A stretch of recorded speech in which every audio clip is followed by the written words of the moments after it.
Un silence de mort. C'est tout ce qu'il restait dans cette salle. 12 interprètes professionnels. 12 échecs. Des certifications internationales, des années d'expérience, des CV impeccables et pourtant, personne n'avait pu sauver cette réunion. Sur l'écran géant, 8 délégués de 8 pays différents commençaient à ramasser leurs affaires. Des millions d'euros s'évaporaient en temps réel. Le plus grand contrat de l'histoire de l'entreprise partait en fumée. Et au fond du couloir, derrière la paroi vitrée, un homme que personne n'avait jamais vraiment regardé observait la scène. Un père célibataire. Un agent de nettoyage. Un balai dans une main, un seau dans l'autre. Ce soir-là, cet homme invisible allait entrer dans cette salle et changer sa vie pour toujours. Mais avant ça, personne n'aurait parié un seul centime sur lui. Si vous vous êtes déjà senti ignoré. Si vous avez déjà eu l'impression que le monde ne vous voyait pas. Si vous avez continué à avancer malgré tout, cette histoire est pour vous. Aimez cette vidéo maintenant, abonnez-vous à la chaîne, et partagez-la avec quelqu'un qui a besoin d'y croire ce soir. Parce que ce que vous allez entendre dans les prochaines minutes, ça va rester avec vous longtemps. Mathieu Renard avait appris très tôt dans sa vie que l'orgueil ne nourrit pas un enfant. Quand Camille, sa femme, avait été emportée par une maladie foudroyante, son monde s'était effondré du jour au lendemain. Pas lentement. Pas doucement. D'un seul coup, comme un immeuble qu'on démolit, tout s'était écroulé en quelques secondes. Les factures médicales avaient englouti chaque centime de leurs économies. Le petit appartement du quartier nord de Lyon, qu'il remplissait autrefois de rire, était devenu un endroit silencieux, presque étranger. Il avait 34 ans. Une fille de 6 ans. Et rien d'autre que sa volonté de tenir debout. Chaque matin, bien avant que le soleil ne se lève sur les toits de Lyon, Mathieu se réveillait le premier. Il préparait le petit déjeuner de Chloé, disposait soigneusement ses tartines, versait son verre de lait à température exacte parce qu'elle n'aimait pas quand c'était trop froid. Puis il lui tressait les cheveux. Une technique qu'il avait apprise seul, tard le soir, en regardant des tutoriels sur son vieux téléphone après qu'elle se soit endormie. Il avait recommencé des dizaines de fois avant d'y arriver. Mais il y était arrivé. Il l'accompagnait ensuite à l'école avec un sourire. Un sourire fatigué, oui, mais rassurant. Le genre de sourire qu'un père réserve à son enfant pour lui dire, sans un mot, que tout va bien se passer. Et puis il se rendait à pied jusqu'à l'immeuble de verre du quartier d'affaires. La Tour Lumière. 32 étages d'acier et de vitres fumées où travaillaient chaque jour des centaines de cadres, de directeurs, de consultants en costume sombre. Mathieu, lui, arrivait avec son uniforme bleu marine, légèrement délavé mais toujours propre, toujours repassé. Il prenait son chariot, ses produits, ses chiffons. Et il disparaissait dans les couloirs. Pour la grande majorité des gens qui travaillaient dans cet immeuble, Mathieu n'existait pas vraiment. Il se déplaçait sans bruit. Il vidait les corbeilles sans déranger personne. Il astiquait les sols en marbre jusqu'à ce qu'ils brillent comme des miroirs. Il effaçait les traces de doigts sur les portes vitrées que les cadres poussaient chaque matin sans jamais les regarder. Il était là. Mais il était invisible. Ce qu'il ne savait pas, ce que personne dans cet immeuble ne soupçonnait, c'est ce que Mathieu portait en lui, en silence, depuis des années. Mathieu Renard avait grandi dans un quartier populaire de la banlieue lyonnaise. Un quartier vivant, coloré, peuplé de familles venues des 4 coins du monde. Un vrai carrefour de langue et de culture. Sa grand-mère paternelle était originaire d'Andalousie. Avec elle, il avait appris l'espagnol pas dans un manuel, mais autour de la table, en mangeant, en riant, en se disputant parfois. L'anglais, il l'avait appris à l'école, puis perfectionné en regardant des séries sans sous-titres, obstiné à tout comprendre. Le français littéraire, c'est une voisine à la retraite, Madame Lefebvre, ancienne professeure de lycée qui le lui avait transmis, en échange de petits services rendus. Elle lui prêtait ses livres. Il lui apportait ses courses. Le mandarin? Il l'avait appris avec Monsieur Chêne, l'épicier du quartier, qui lui permettait de ranger les rayons après la fermeture en échange de quelques leçons informelles entre 2 boîtes de conserve.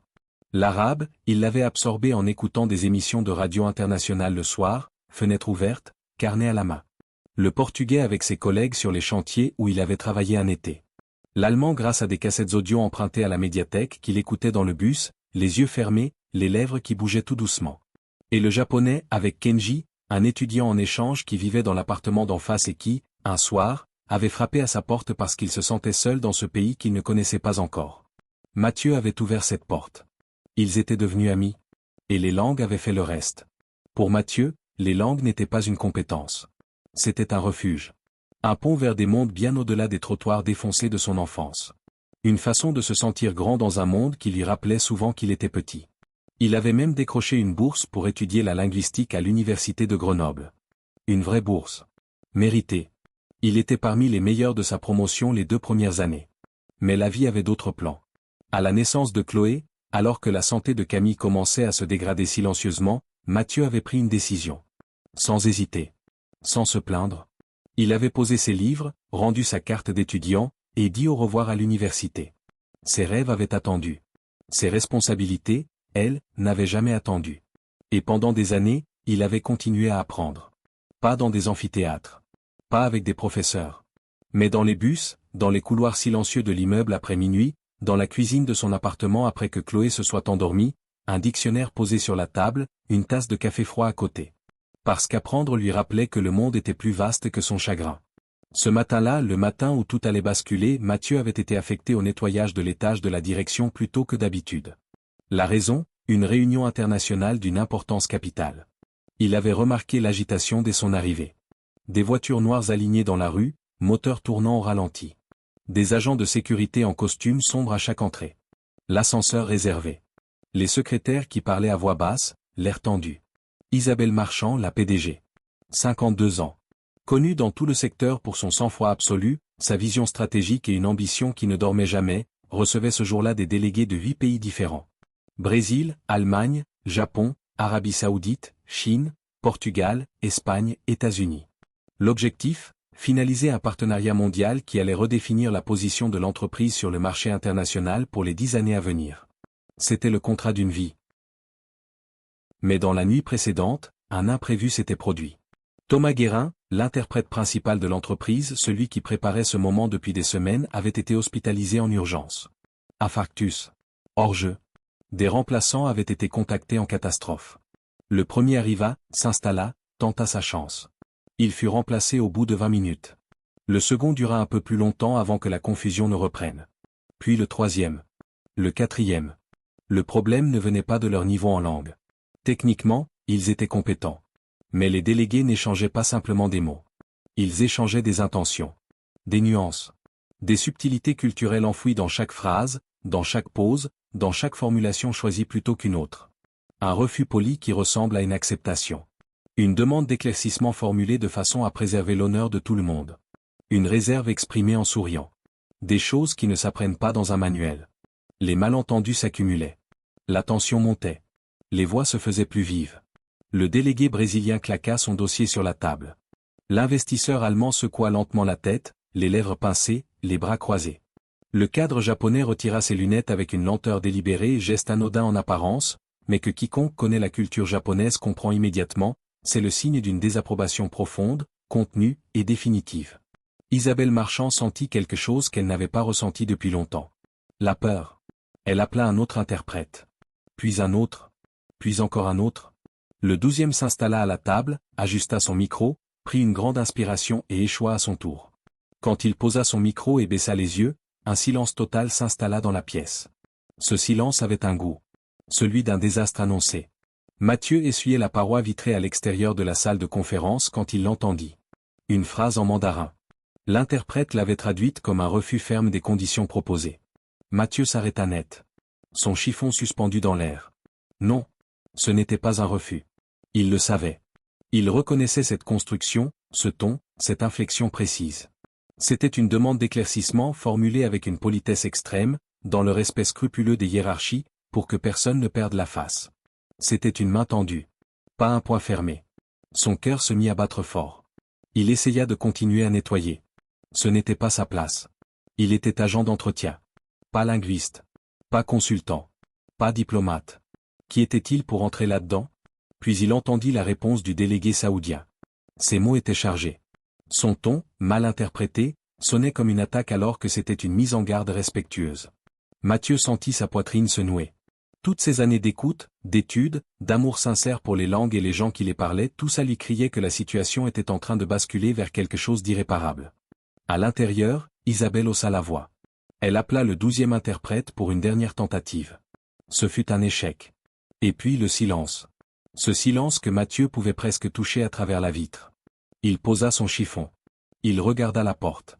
Et avant même d'avoir fini de réfléchir, il frappa. 3 petits coups, discrets, sur le chambranle de la porte ouverte. Tous les regards se retournèrent vers lui. Un homme en uniforme bleu marine, un chariot de nettoyage derrière lui dans le couloir, qui se tenait au seuil d'une salle de négociation à plusieurs millions d'euros. 2 agents de sécurité bougèrent immédiatement dans sa direction. Mathieu leva la main, doucement. Il parla d'une voix calme, respectueuse, presque douce. Il dit qu'il pensait avoir identifié les sources des malentendus.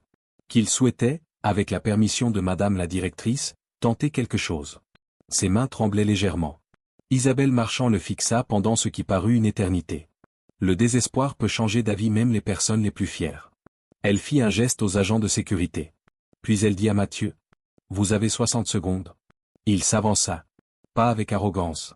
Avec une humilité sereine, presque naturelle comme quelqu'un qui n'a rien à prouver mais tout à offrir. Il commença en mandarin. Il reformula la phrase originale du délégué chinois avec précision et avec tact, en choisissant exactement le registre de politesse qui convenait, en utilisant les marqueurs linguistiques qui signalent le respect mutuel. L'expression du délégué passa en 2 secondes de l'irritation à la surprise. Puis à quelque chose qui ressemblait à du soulagement. Mathieu enchaîna en arabe. Il expliqua le sens voulu dans les mots du délégué saoudien, apaisant les tensions en une poignée de phrases. Il glissa ensuite vers le portugais pour clarifier un point financier que les 2 camps interprétaient différemment. L'allemand lui vint naturellement pour préciser une nuance contractuelle cruciale que l'interprète avait simplifiée à tort. Le français juridique pour les exigences réglementaires européennes. Il utilisa les formules de politesse japonaises avec le niveau de déférence exact qu'elles requièrent, veillant à ce que personne dans la salle ne perde la face, à ce que chaque délégué se sente respecté dans sa culture, dans sa façon d'être. L'espagnol et l'anglais servirent de fil conducteur à l'ensemble. Il parlait sans note. Sans hésitation.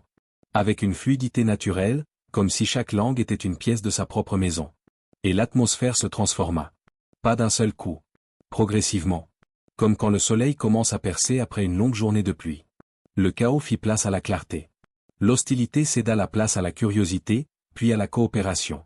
Les délégués se penchèrent en avant au lieu de se détourner. Les casques audio furent posés sur la table. Les épaules se détendirent. Des sourires apparurent. Pour la première fois de toute la journée, une vraie compréhension s'installa dans cette salle. Isabelle Marchand n'avait pas bougé. Elle observait la scène sans dire un mot. L'homme qui nettoyait son bureau chaque soir orchestrait une harmonie linguistique avec l'aisance d'un diplomate de carrière ayant passé 20 ans à l'ONU. Sa voix était posée. Assurée. Profondément humaine. Ses traductions n'étaient pas des traductions mécaniques. Elles portaient de l'empathie. De l'intelligence émotionnelle. Un respect instinctif pour chaque culture représentée autour de cette table. Quelques heures plus tard, le contrat fut signé. Non seulement sauvé mais renforcé. Plusieurs délégués exprimèrent leur satisfaction en soulignant la qualité exceptionnelle de la médiation. Certains insistèrent pour échanger leur carte de visite avec Mathieu. Il admit, presque en souriant, qu'il n'en possédait pas. Quand la salle se vida, l'épuisement le submergea d'un coup. Ses jambes devinrent lourdes. Il s'attendait à être poliment remercié et à retourner à son chariot. Isabelle Marchand s'approcha de lui. Et elle lui demanda de s'asseoir. Pendant 1 heure, elle l'écouta. Vraiment. Pour la première fois, elle ne voyait plus une silhouette en arrière-plan.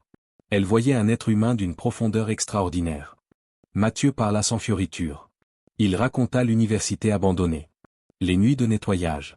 Les matins à tresser les cheveux de Chloé. Les dictionnaires ouverts sur la table de cuisine après minuit.